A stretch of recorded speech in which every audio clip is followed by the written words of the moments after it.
Tripura, home to the mighty hills, lush valleys, and the people whose hearts beat with pride and resilience. Among them are the Jamatias, a community of warriors whose story is etched in courage, sacrifice, and an unyielding fight for justice. Throughout this video, we will be telling you about the Jamatias, their lifestyle and their struggle along with the revolt of 1863.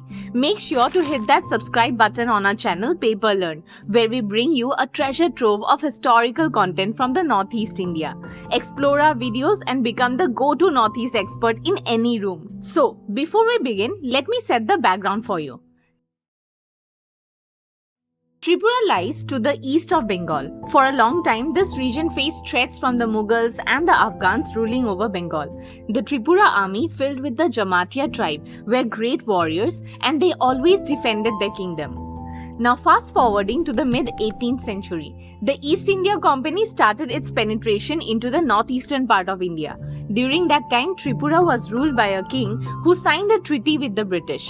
This started their interference within the kingdom of Tripura or Tripura. So coming back to our story, we have a class of people called the Jamatias. The Jamatias, named after the term Jamaat, meaning gathering or mobilization, were known for their strength and unity. They are one of the indigenous inhabitants of this place. They spoke Kokborok, a Tibeto-Burman language, and practiced Hinduism, following the Shakti cult and Vaishnavism. Over time, their loyalty earned them privileges like exemption from taxes and fertile lands in the Udaipur region. Now, despite their privileged status, the Jamatias faced hardship during the reign of Bir Chandra Manikya, who became the king in 1862. His early rule was marked by internal conflicts over succession. Bir Chandra's half-brothers challenged his claim to the throne, and political turmoil ensued. Amidst this chaos, the Jamatias, who formed a significant part of the royal army, became restless. The once proud community that stood as the backbone of the royal army found itself crushed under the weight of corruption and exploitation. Imagine this, the Jamatias who had served the Maharaja for generations, now forced to pay crushing taxes and endure humiliation. Their homes threatened, their pride shattered. All they wanted was justice, all they got was violence.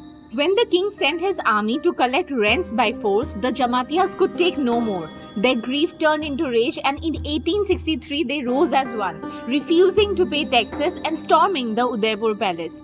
This was their land. This was their fight for dignity.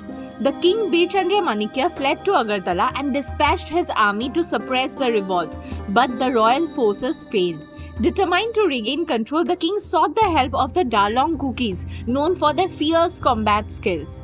The hills of Tripura turned red with blood of 200 brave Jamatias. Their severed heads were carried to Agartala and hung on trees. A large number of Jamatias were also held captives. This was a grim attempt to break the spirit of a proud community. The pain of this loss was unimaginable, but even in their darkest hours, the Jamatias stood tall. They didn't fight for wealth or power. They fought for justice, for their families, and for their right to live with dignity. When the king finally understood that the revolt was against corrupt officials and not the throne, he released the captured Jamatias, including their leader Parikshit. In an effort to reconcile, he converted them to Vaishnavism and took steps to ensure such injustices would never happen again.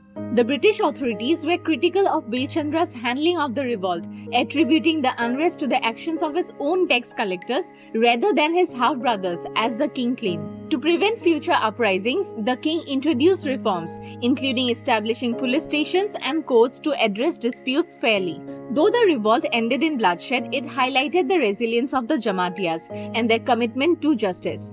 Today, the Jamatias remain a significant part of Tripura's rich cultural tapestry, a community that once stood as both the shield and the voice of the people.